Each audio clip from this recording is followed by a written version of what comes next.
Hello guys, welcome to my new blog. आप सब कैसे हो? मैं अच्छी हूँ। और सुबह से लगे रहे काम में, ब्लॉग ही नहीं, टाइम ही नहीं लगता, थकी जाती हूँ। ब्लॉग कैसे बनाऊँ? हाय, छोटा सा बच्चा क्या करे। छोटा हूँ। तो माय यूट्यूब फैमिली, आप सब कैसे हो? आज मैंने कुछ स्पेशल किया है। क्या किया? आज मैंने पहनी है साड़ी, आपको दिखाती हूँ। डोल मटोल सी। फैंसी नहीं, मोटी की वजह से। अब मैंने कहा चलो आज वेयर करते हैं। परी भी करी थी मम्मी साड़ी डालो, तो ये मैंने साड़ी डाली है।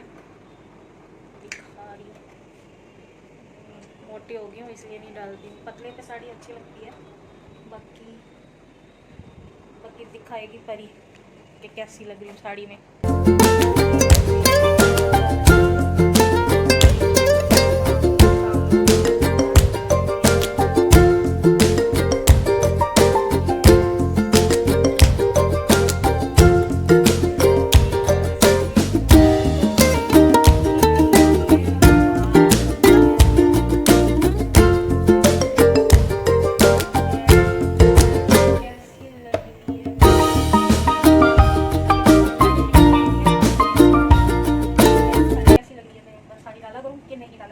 कमेंट करके जरूर बताना मुझे।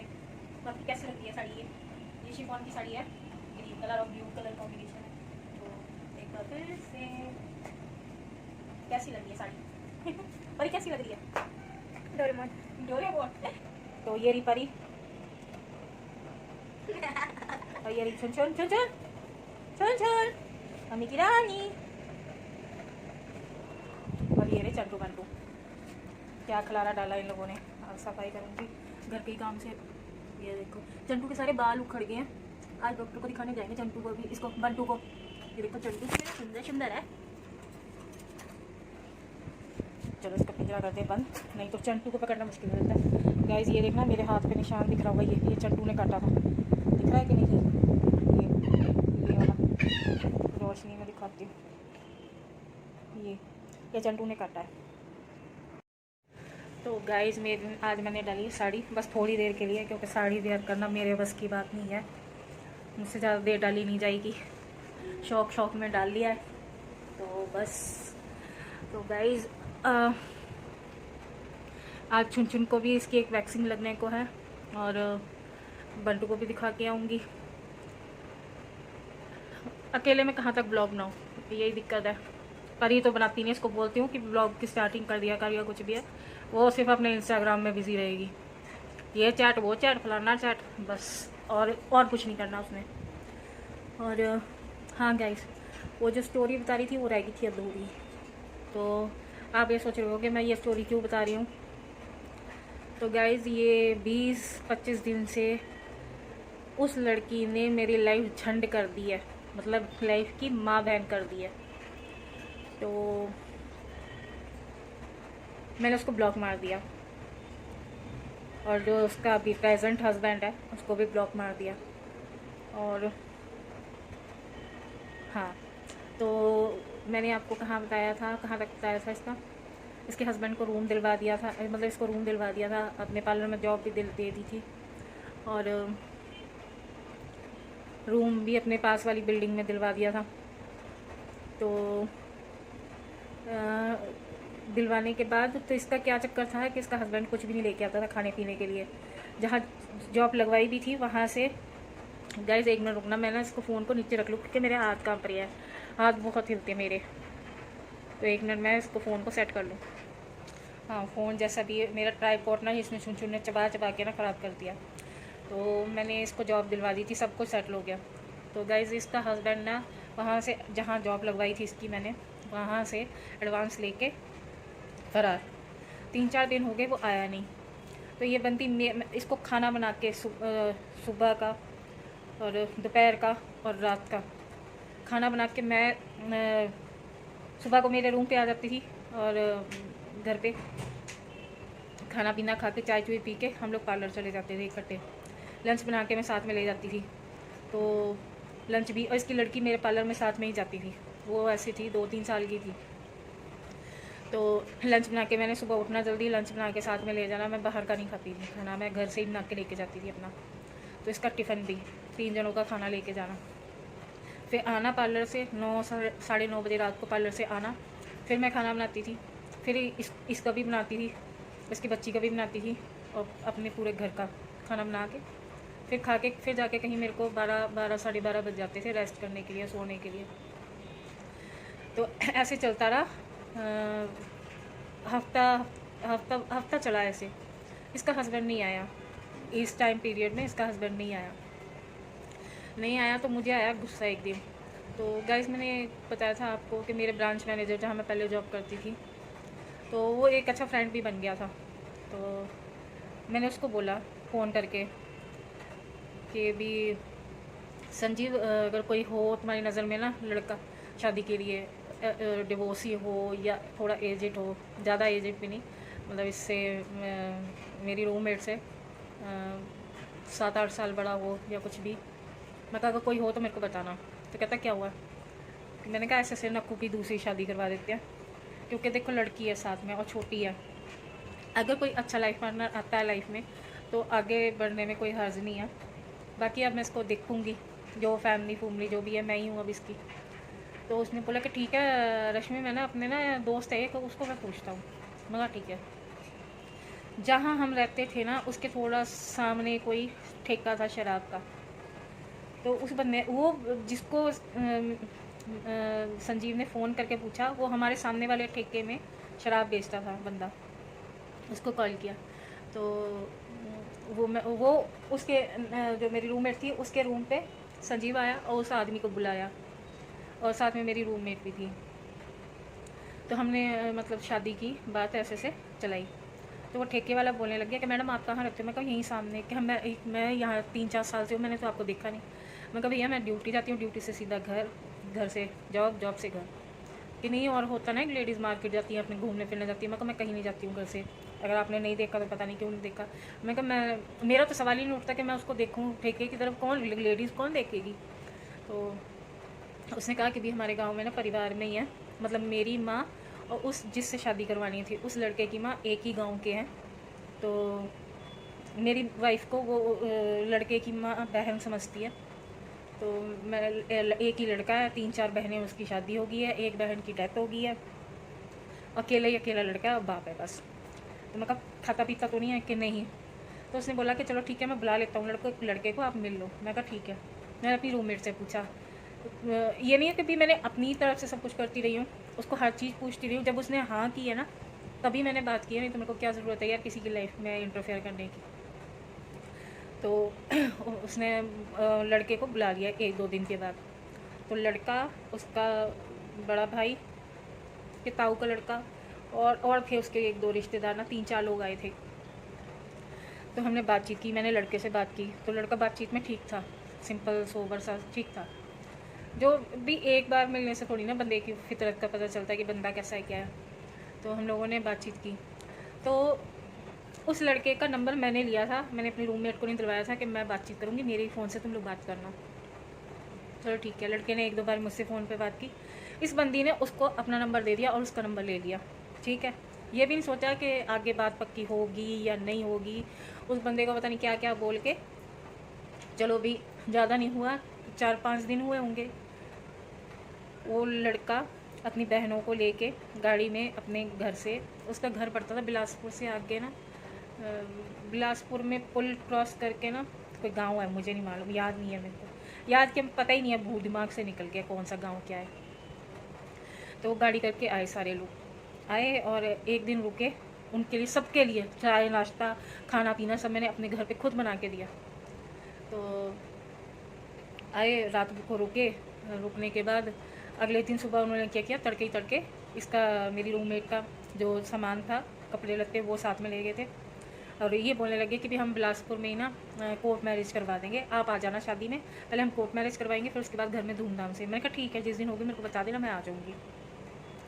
तो 2-3 दिन के बाद, शायद 2-4 दिन के बाद, चलो 4-5 दिन मान लेते हैं, मैं गई वहाँ पे शादी में गई। तो मेरी रूममेट को ना लड़के की बहन के घर पे रुकवाया था कि लड़के की बहन के यहाँ से शादी होगी।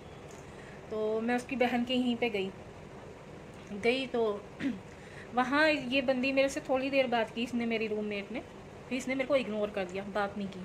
और अगले दिन शादी थी मतलब आज मैं जाऊँ, कल शादी है सुबह। तो मैं गई, इसने मेरे को इग्नोर कर दिया। मैं वहाँ पर अकेले बैठी हुई हूँ पागलों की तरह, है। जिस बंदी के लिए मैंने इतना सब कुछ किया, उस बंदी ने, कहते हैं ना कि कुत्ते को भी एक बुर्की डाल दो ना तो वो भी वफादार होता है। इसके लिए तो मैंने इतना किया है ना, शादी से पहले भी और अभी भी। जो आज मेरे को ये बोलती है कि तूने मेरे लिए क्या कर दिया है, कौन सा कितना मैंने तेरा खा लिया है। मैं कहा कितना मैं किसी और को खिलाती ना तो दिन में ना 4 बार फ़ोन करके पूछ लेता कि भाई आप ठीक हो, हाल चाल तो पूछ लेता। तो ये हुआ। फिर अगले दिन सुबह हम लोग जल्दी नहा धो के तैयार होके गए। लड़के के घर के पास एक मंदिर था जहाँ शादी होनी थी धूमधाम से, तो वहाँ पे हम पहुँचे। चलो शादी होगी, ये मुझसे तब भी नहीं बोली, शादी होगी तब भी नहीं बोली। तो जब शादी करके एक रात रुके, अब मैं उसके ससुराल में नहीं रुकी थी, मैं पता किसके घर पे रुकी थी, सोई थी रात को, जो ठेके वाला था उसके घर पे। उन्होंने बोला कि रश्मि जी आप हमारे घर पे चल के सो, यहाँ आप कहाँ नीचे ज़मीन पे लेटोगे। तो मैंने कहा कोई बात नहीं, सब लेटे तो मैं भी लेट जाऊँगी। कहते नहीं यहाँ बहुत भीड़ है, आप ऐसा करो बैग ले लो अपना, आप मेरे घर पे चलो। तो उसकी बहुत अच्छी नाइस फैमिली थी, मम्मी भी उसकी अच्छी थी ठेके वाले की, और उसकी वाइफ भी बहुत अच्छी थी। उसकी वाइफ मेरे लिए रात को गर्म दूध गिलास में लेके आई। मैंने कहा ये इतना दूध, मैंने कहा मैंने कभी दूध इतना पिया तो है नहीं, मैंने कहा मेरे को हजम नहीं होएगा, लूज मोशन से लग जाएंगे। मैं कहा आप कम कर दो। कहते नहीं नहीं सब हो जाएगा, घर का प्योर दूध है, पियो पियो। मैंने पी लिया। पीने के बाद पेट खराब हुआ ही हुआ मेरा। अब उनके यहाँ पे क्या था, घर ये है, लेटरिन खेत पूरा पार करके लेटरिन, ये दूर दूर लेटरिन बनती थी, इनका पानी लेके जाओ। तो रुकी, फिर सुबह हुई। सुबह होने के बाद मैं रुकती भी 1-2 दिन ना वहाँ पे, लेकिन वो बंदी मुझसे बोली ही नहीं, तो मैं रुकती क्या वहाँ पे। तो मैं सुबह मन किया कि भाई चल पड़ो, तो मैंने तैयारी की अपनी। फिर मैं गई उसको बोलने के लिए कि भाई मैं जा रही हूँ, कोई दिक्कत परेशानी होगी तो मेरे को फ़ोन करके बताना। तो मैंने उसके हस्बैंड को ये बोला था, वो मेरे को ये हमेशा यही बोलता था कि दीदी ऐसा ना हो कि भी ये कहीं छोड़ के चली जाए या कुछ भी अपनाना ढिमका। तो मैंने कहा देखो ऐसा कुछ नहीं है, अगर तुम्हें लगता है तो मैंने कहा ऐसा करना, इसका ना फ़ोन जो है इसके पास वो अभी चलने दो, जब ये अगर ना चले फ़ोन तो मैं इसको ना फ़ोन लेके भी दो ना तो बटनों वाला दे के देना, टच वाला मत देना, स्मार्टफोन मत देना। क्योंकि मुझे मालूम थी ये रात को फेसबुक पे 2-2, 3-3 बजे लड़कों से चैट करती थी। जो रियलिटी थी मैंने उसको ये बोल दिया, क्योंकि मुझे उसकी फैमिली, उसका बाप, वो लड़का सब अच्छे लगे थे। मैं नहीं चाहती थी कि भी अगले का कुंवारा लड़का और ये तो एक बच्चे की माँ, कि उनके ना घर बर्बाद हो। तो मैंने उनको ये बोला कि भी आप इसको फ़ोन मत देना, जब हाँ घर में बस जाएगी तब इसको फ़ोन लेके दे देना, एक ट्रस्ट सा हो जाए, फैमिली आगे बढ़ जाए, फिर फ़ोन लेके दे देना। तो इतना बोला, इससे ज़्यादा मैंने उनको कुछ नहीं बोला। मैं कहा बाकी कोई कमी पेशी होगी या ये गुस्सा या लड़ाई झगड़ा करे तो मेरे को फ़ोन कर लेना। तो मैंने 1-2 बार इसको फ़ोन किया। तो चलते टाइम पे ना, कहते हैं ना गेस्ट आए होते हैं उनको कपड़े और शगुन दे के जाना होता है, भेजते हैं। तो मुझे एक सूट और परी को 100 रुपये और मुझे 100 रुपये, पता नहीं 500 रुपये ऐसे ही कुछ मिला था।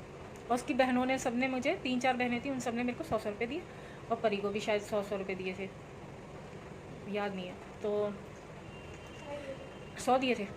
तो ये लेके हम, तो उस बंदी ने ये नहीं कहा चलते टाइम पे भी कि रश्मि तो फिर आई हो या मैं तेरे को फ़ोन करूँगी या कुछ भी, A to Z कुछ नहीं, ब्ला कुछ नहीं उसने मुझे बोला। ऐसे मतलब कहते हैं ना भिखारी को रोटी देते हैं या पैसे देते हैं, ऐसे मेरे को पकड़ा दिया कि जैसे मैं वहाँ भीख मांगने गई हूँ। तो मैंने कहा परी पकड़ ले ले तू, मैंने भी नहीं लिया। मैं कहा परी पकड़ ले, बैग में डाल दी। तो मैंने वो चीज़ भी नहीं रखे, मैंने वो कपड़े भी ना, मेरी कंपनी में, जहाँ मैं पहले कॉस्मेटिक कंपनी में जॉब करती थी, वहाँ चाय बनाती थी एक लेडीज़ ना, तो मैंने वो सूट उसकी लड़की को दे दिया था। मैंने कहा मुझे चाहिए भी नहीं।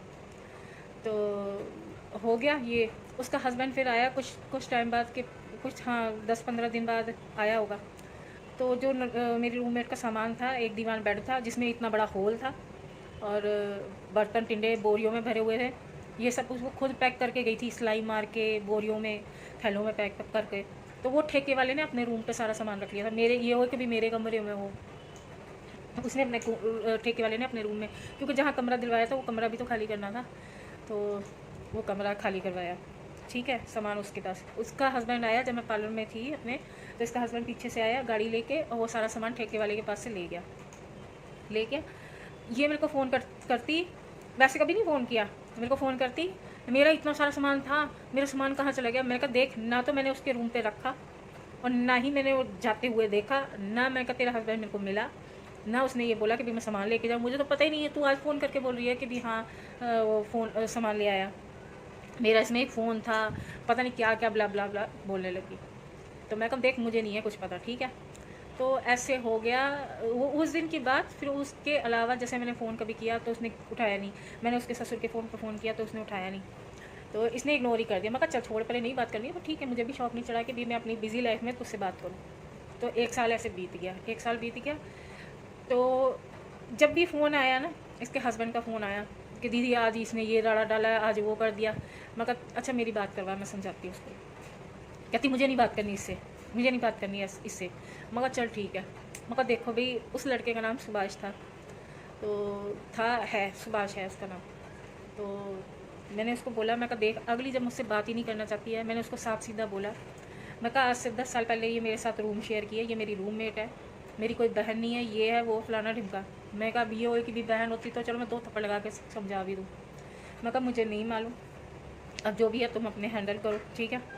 जितना मेरे से बन पड़ा मैंने उतना किया। तो भाई उसने बोला कि चलो ठीक है, देखते हैं सुधर जाएगी तो ठीक है। फिर 2 साल बाद मेरे को फिर एक दिन फ़ोन आया, वो भी ठेके वाले का, कि रश्मि आप कहाँ पे हो। मैंने कहा मैं अपने घर पे हूँ। कि आज गए नहीं पार्लर, मैंने कहा पार्लर मैंने बेच दिया है। अच्छा।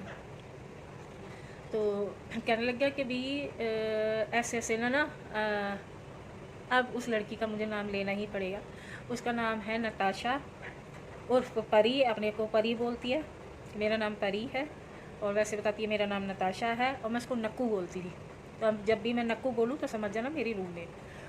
तो कि नक्कू ने, और उन सबको पता है कि मैं उसको नक्कू बुलाती हूँ। तो वो बोलने लग गया कि भाई नक्कू ने सुभाष के ऊपर रेप केस लगा दिया है।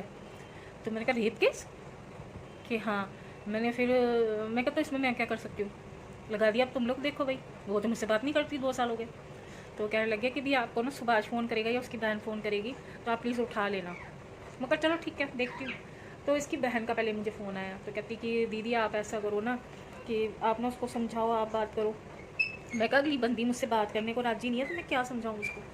तो कहने लगी कि मेरा भाई जहर खा के मर जाएगा अगर कुछ हुआ। कहता मैं पुलिस में नहीं, मैं जेल में नहीं रह सकता, मैं मर जाऊँगा इससे अच्छा। तो उसने जहर खाया कि नहीं खाया मुझे नहीं मालूम। तो मैं कहा चलो ठीक है। थोड़ी देर बाद जस्ट उसका फ़ोन काटा और उस लड़के का, सुभाष का, मतलब नक्कू के हस्बैंड का फ़ोन आ गया मुझे। कहता दीदी इसने ऐसे ऐसे किया है, और इसके पड़ोस गांव के जो लोग थे जिन्होंने इसका नक्कू का कन्यादान किया था, उस फैमिली में ये जाके रहने लगी, लड़ाई झगड़ा करके रेप केस लगा के वहाँ चली गई रहने को। कहते कि 1 लाख 2 लाख 3 लाख ऐसी की इसने डिमांड की। तो मैंने उस सुभाष ने बोला, नक्कू के हस्बैंड ने बोला कि ये नंबर है इसका, आप फ़ोन करो इसको और समझाओ। तो मैंने इसको फ़ोन किया तो इसने नहीं उठाया। तो जो ठेके वाला है मैंने उसके यहाँ पे फ़ोन किया, तो मैंने कहा ऐसे वो फ़ोन तो नहीं उठा रही, पता नहीं कौन बंदा, क्या अब याद नहीं है। तो वो फ़ोन लेके गया, चलता हुआ फ़ोन बात करवाने के लिए नक्कू से। तो वो छूटते क्या बोली मेरी रूम में,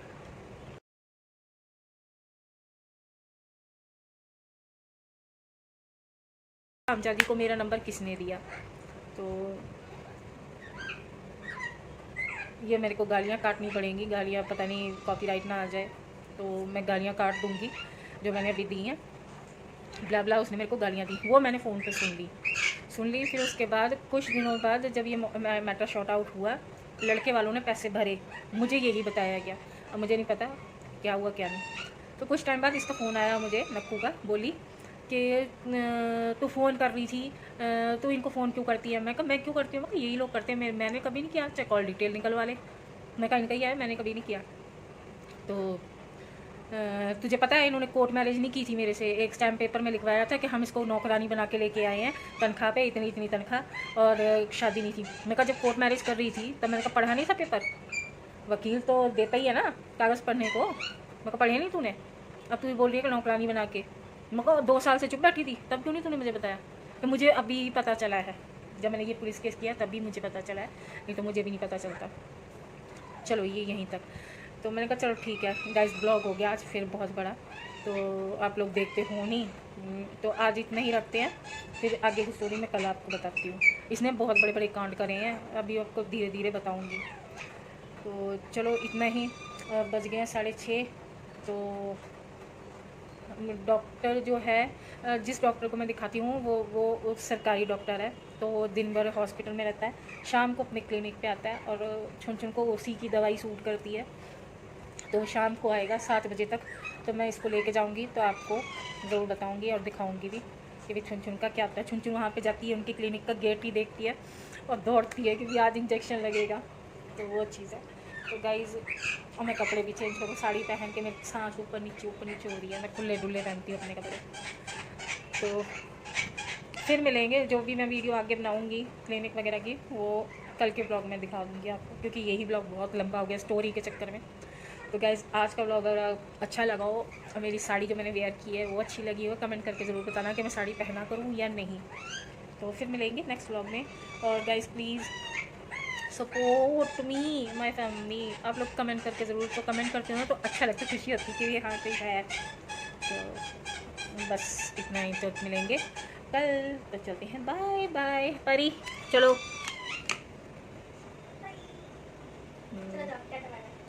बस इसका इतना ही है। तो गाइस चलो मिलते हैं कल, टाटा। और चैनल को, जो नए हैं वो चैनल को सब्सक्राइब कर लेना और अपनी फैमिली फ्रेंड में भी शेयर कर देना। तो मिलते हैं कल।